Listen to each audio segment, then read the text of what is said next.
जी। तो अभी आपका आकलन क्या है, कितने सीट जन स्वराज लेकर आएगी? और इसी से जुड़ा हुआ सवाल है, अगर 10, 15, 20 सीट बच जाते हैं बहुमत से, उस स्थिति में जन स्वराज क्या करेगा? फिर से चुनाव में जाने के लिए बिहार की जनता को धकेल देगा? 130 आएगा ना, आप कहे 10-15 कम रह जाएगा।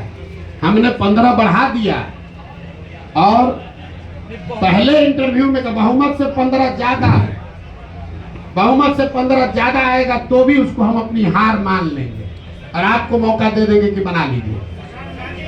ये कह रहे हैं, आपको स्पष्टता से कह रहे हैं। अर्श पर या फर्श पर, हाँ, अगर हमारे प्रयास की ईमानदारी में, शुद्धता में ताकत है, तो या तो बिहार की जनता अपने और अपने बच्चों का मुस्तकबिल बदलने के लिए हमको अर्श पर जन स्वराज को बैठाएगी, और अगर उसको समझ में नहीं आया तो कोई बात नहीं है, 5 वर्ष की और तपस्या जारी रहेगी। प्रशांत जी एक सवाल आपके जवाब से ही एक सवाल निकल के आ रहा है। आप कह रहे हैं, प्रशांत जी इधर सुनिए। हाँ, आप कह रहे हैं कि 130 सीट भी आएगा तो हम हार मान लेंगे, सरकार नहीं बनाएंगे, आप बोल रहे हैं। ये कहाँ का है दूसरा लाइन? अपने से अपना लाइन जोड़ते हैं। सुनिए प्रशांत जी, मैं उसको अपने इस प्रयास के बिहार को सुधार, देखिए बिहार में सिर्फ सरकार बनने से बिहार नहीं सुधरेगा। आपने बात सुनी नहीं हमारी, ठीक है। बिहार तब सुधरेगा जब यहाँ 5000 अच्छे लोग मुखिया बनेंगे। बिहार तब सुधरेगा जब यहाँ पर 50,000 अच्छे लोग वार्ड सदस्य बनेंगे। बिहार तब सुधरेगा जब यहाँ 200-250 अच्छे विधायक बनेंगे। सिर्फ सरकार बदलने से, मुख्यमंत्री बदलने से बिहार नहीं सुधर सकता है। इस नजरिए से मैं कह रहा हूँ कि अगर 130 सीट आया, इसका मतलब है कि आधी बिहार की जनता भी हमसे इस विचार से, इस प्रयास से कन्विंस नहीं हुई। उस नजरिए से ये हार हुई। तो हमको और प्रयास, कम से कम 2/3 बिहार की जनता को इस प्रयास की शुद्धता और ईमानदारी पर भरोसा जब तक न हो, तब तक प्रशांत किशोर का ये प्रयास जारी रहेगा, तभी सुधार होगा। सिर्फ सरकार बनाने से सुधार नहीं होगा। प्रशांत जी एक सवाल और है, प्रशांत जी हो गया।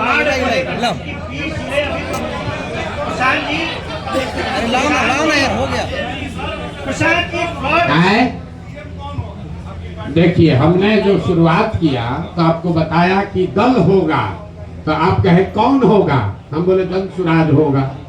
फिर बोला दल का नेता कोई होगा, हमसे काबिल होगा। तो आपने फिर पूछा कौन होगा? तो हमने कहा हमसे काबिल होगा, 2 तारीख को उसका नाम चेहरा देख लीजिएगा। फिर आपने कहा कि आपका एजेंडा क्या होगा? तो हमने आपको कहा गांधी मैदान से जारी करेंगे, उसको पढ़ के संतोष कर लीजिएगा। उसके बाद जारी ये भी करेंगे कि सीएम कौन होगा। एवरेस्ट पर चढ़ना है तो एक एक कदम ही चढ़ना पड़ेगा। एक ही बार रस्सी बांधकर एवरेस्ट पर नहीं पहुंच सकते हैं। पहुंचने की कोशिश कीजिएगा, गिर जाइएगा, रास्ते में खराब हो जाएगा। सबसे बड़ी विभीषिका है 20 ये आपको कुछ नहीं समझ है। इनका जरा सवाल सुनिए। इन्होंने कहा कि फ्लड की समस्या सबसे बड़ी विभीषिका यहाँ के लोगों की मानसिकता है। सबसे बड़ी विभीषिका यहाँ से पलायन है। अब बाढ़ पर आ जाइए। अगर आप ध्यान से देखेंगे, 50% यहाँ जमीन ऐसी है बिहार में जहाँ फ्लड क्या रिस्क है।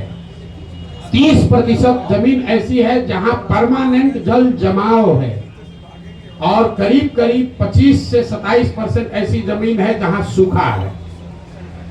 अगर आप बिहार को भौगोलिक तरीके से देखेंगे तो जो उत्तर के तराई वाले जिले हैं, चंपारण, पश्चिमी चंपारण, पूर्वी चंपारण, शिवहर, सीतामढ़ी, मधुबनी, दरभंगा, सुपौल, अररिया, किशनगंज, ये जो ऊपर के तराई वाले एरिया हैं, यहाँ पर बाढ़ के साथ साथ नदियों के कटाव का मामला है।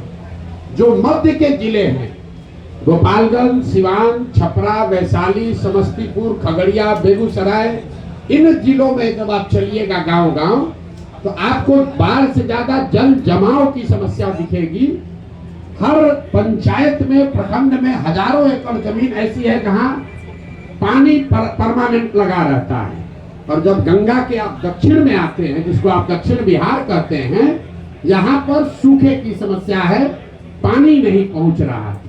तो जन स्वराज का जो विजन डॉक्यूमेंट जारी होगा उसमें आप बाढ़ पर कार्यक्रम नहीं देखेंगे, उसमें आप वाटर ग्रिड की बात देखेंगे कि जहां बाढ़ है, जहां जल जमाव है और सूखा, इन तीनों का एक integrated plan, Kosi plan, Gandak plan नहीं, सोन कैनाल नहीं, एक इंटीग्रेटेड प्लान हो जिसमें बाढ़, जल जमाव और सूखे को एक तरीके से एक बार एड्रेस किया जाए, उसका पूरा खाका आपके सामने रखेंगे। उसको देखिए, पढ़िए, समझिए। और आधा बाढ़ का जो समस्या है वो तो इंजीनियरों और ब्यूरोक्रेट्स के कमाई के लिए खुद किया हुआ है। आप गांव देहात में चलिए, लोग हमको बता रहे हैं भैया जो ठेकेदार है वही जाके बांध में छेद करवाता है ताकि कटे, अब बाढ़ नियंत्रण के नाम पर पैसा आए और उसमें लूट किया जाए। तो हमको फ्लड कंट्रोल नहीं करना है, हमको यहाँ जल जो यहाँ का अभिशाप बना हुआ है, इसको बिहार की एक बड़ी ताकत में परिवर्तित करना है। और एक अंतिम बात, चाइना ने आज से सैकड़ों साल पहले ये करके दिखाया है। उन्होंने नदियों का ग्रिड बनाकर बाढ़, सूखे और जल जमाव की समस्या का समाधान निकाला है। बिहार के लिए भी ये व्यवस्था कई लोगों ने कई रिपोर्टों में ये चीज पड़ी हुई है, किसी ने वैसा प्रयास नहीं किया है। तो जन स्वराज का प्रयोग, बाढ़ रोकने के लिए कोई विजन नहीं है, जल प्रबंधन, जल का समुचित उपयोग कैसे हो, बाढ़, जल जमाव और सूखे से परमानेंट छुटकारा कैसे हो, इसका विजन डॉक्यूमेंट आपको गांधी मैदान से जारी करेंगे। और हम चाहेंगे कि आप उसको पढ़िए, जरूर पढ़ के सवाल कीजिए। एक उगी हुई व्यवस्था के बीच प्रशांत किशोर एक उम्मीद बन के उभरे हैं। एक उगी हुई व्यवस्था के बीच बिहार में प्रशांत किशोर। चलिए, आप लोग पत्रकार हैं, सुनिए, सवाल आ रहे हैं। आप लोग पत्रकार हैं, लेकिन हमको मालूम है कि आप पत्रकार से ज्यादा एक बिहारी भी है। और आप सवाल कुछ भी कीजिए, सुनिए, सवाल कुछ भी कीजिए।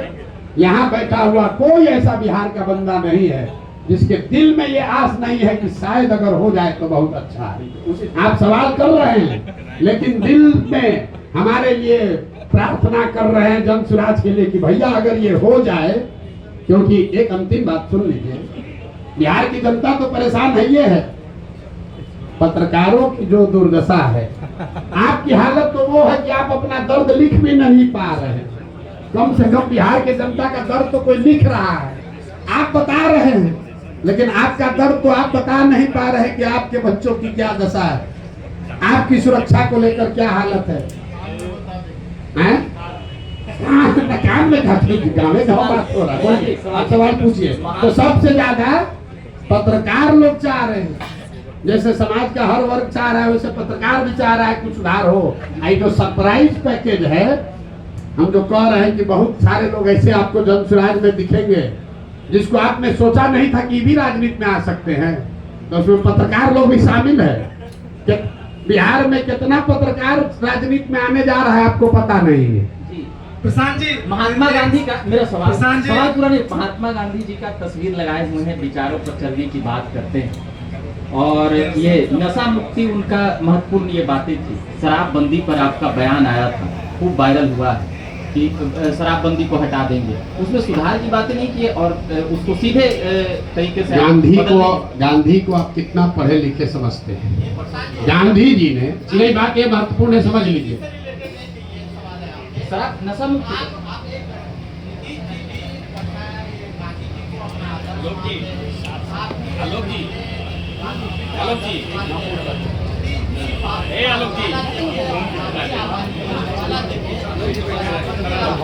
उसी पर बोल रहे हैं।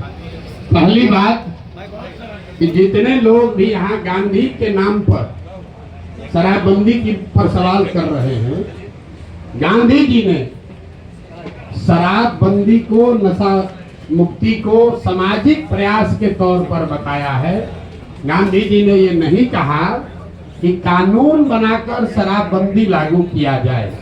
और हम 2-3 बरस से कह रहे हैं ये बात, जिसको भी अपने गांधी के जानने पर दम्भ हो वो आकर हमको बताए, समझाए कि गांधी जी ने ये कहाँ कहा है कि कानून बनाकर शराबबंदी लागू किया जाए।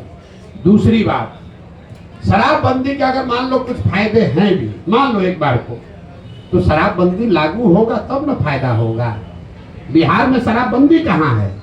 बिहार में शराबबंदी के नाम पर शराब का दुकान बंद है, होम डिलीवरी चालू है। पटना में तो कुछ ऐसा लोग सर्विस दे रहा है कि शराब का जो ब्रांड आप पीते हैं, आप बुलाइए आपको पिलाएगा, आप बोतल वापस लेके जा रहा है, कह रहा है कल फिर लेकर आए, पूरा बोतल तो एक दिन में पी नहीं सकते हैं। और आप अपने घर में शराब रखना नहीं चाहते हैं कि डर है पकड़ा जाएंगे। तो ऐसा सर्विस भी यहाँ पर है। आपको बता रहे हैं, आपको हमसे ज्यादा जानकारी होगा। शराब का बोतल लेकर आता है, जितना पैक पीना है पीजिए, बोतल ले जाएगा और अगले दिन फिर आपके सामने लाके बोतल खोलकर फिर देखेगा कि अभी आप ही वाला बोतल है, पूरा पेमेंट किए हुए हैं। नीतीश, सुनिए, नीतीश कुमार के इर्द गिर्द बैठे हुए सारे लोग खुद ही शराब पीने वाले लोग हैं। वो क्या बताएंगे? शराबबंदी की बात कर रहे हैं। हमने कहा है, इसको ध्यान रखिए, शराबबंदी से बिहार का हर वर्ष 20,000 करोड़ रुपया का नुकसान हो रहा है। जन स्वराज का विजन ये है कि शराबबंदी को हटाया जाए और ये 20,000 करोड़ रुपया जो मिले वो बजट में न लिया जाए। उस जैसे हम लोग रोड बनाने के लिए 50 पैसा सेस देते थे, उसी तरह शराब से आने वाले टैक्स के पैसे को बजट में न लिया जाए। उस पैसे को अगले 20 वर्ष तक सिर्फ और सिर्फ बिहार के बच्चों के पढ़ाई के लिए खर्चा किया जाए। तो शराबबंदी से अगले 12-15 वर्ष में 5 लाख करोड़ रुपया हम लोग जमा करने जा रहे हैं। आप बताइए कि ये होम डिलीवरी वाला शराबबंदी से समाज का फायदा है कि शराब की बिक्री भले हो, रेगुलेटेड हो, और उससे 5 लाख करोड़ रुपया इकट्ठा कराकर एक एक बच्चों को पढ़ाने के लिए विश्व स्तरीय व्यवस्था बना दी जाए, वो होना चाहिए। बिहार की जनता को तय करने दीजिए। हम पहले व्यक्ति हैं और एकमात्र राजनीतिक दल है जो कह रहा है कि शराबबंदी 15 मिनट में उठाकर फेंक देंगे। लोगों ने कहा महिला वोट नहीं देगी, न देती हो तो न दे। हम गलत नहीं बोलेंगे, गलत नहीं बोलेंगे। लोगों ने कहा भूमि सुधार का बात कीजिएगा, सवर्ण वोट नहीं देगा। हम सामने से कह रहे हैं भूमि सुधार लागू किया जाएगा। अभी जो सर्वे हो रहा है ये भूमि सुधार नहीं है। भूमि सुधार और जमीन के सर्वे में फर्क है। हम सरकार पर अभी टीका टिप्पणी बहुत नहीं करते हैं, लेकिन आप लोग जितना राजनीतिक आकलन कर रहे हैं, ये कल किसी परसों पत्रकार ने बताया हमको, और उन्हीं का शब्द आपको कोट कर रहे हैं कि 3S, शराबबंदी, सर्वे और स्मार्ट मीटर, ये 3 आखिरी कील है नीतीश कुमार के राजनीतिक ताबूत में। ये सिरे से इनको साफ कर देगा। ये जो सर्वे शुरू कराया है, हर अंचल में लोग बता रहे हैं खतियान निकालने के लिए, अपना खतियान निकालने के लिए लोगों को 5,000-10,000 रुपया लग रहा है। जब से सर्वे शुरू हुआ है, प्रखंड के स्तर पर लोग बता रहे हैं कि 50 लाख से 1 करोड़ रुपया की वसूली हो चुकी। शराबबंदी का यही हालत है। हर प्रखंड से करोड़ों रुपया शराब माफिया और भ्रष्ट अफसर कमा रहे हैं। और स्मार्ट मीटर में गरीब के गले को दबाकर उसके घर में कहा जा रहा है तुम अंधेरे में रहो, लेकिन स्मार्ट मीटर स्वीकार करो। ये तीनों एस नीतीश कुमार के राजनीतिक ताबूत का 3 कील है जो इनको पूरी तरीके से खत्म कर देगा। अभी रोके है ना सर्वे, दम है तो जरा सर्वे करके दिखा ले। हमने सबसे पहले कहा कि 6 महीने में घर घर में झगड़ा होगा, गांव में गोली चलेगी। ये आदमी सर्वे भूमि सुधार नहीं है। जब लैंड का रिकॉर्ड ही आपके पास नहीं है तो आप लोगों से क्यों मांग रहे हैं कि वंशावली बना के लाओ? सरकार के पास खुद लैंड का रिकॉर्ड नहीं है। रजिस्टर 2 कॉम्प्रोमाइज्ड है, उसमें हेर फेर हुई है, उसको फाड़ दिया गया, उसमें घोटाला किया गया, पैसा लेकर आपके नाम का दूसरा नाम कर दिया। अनीता कुमारी है तो कुमारी में मौ पर इंक गिरा दिया, डिस्प्यूट खड़ा हो गया। तो जब सरकार को खुद नहीं पता है कि किस जमीन का मालिक कौन है, तो कैसे लोग ये प्रमाणित करेंगे कि यह जमीन उनका है? बहुत बहुत धन्यवाद भैया आप सबका।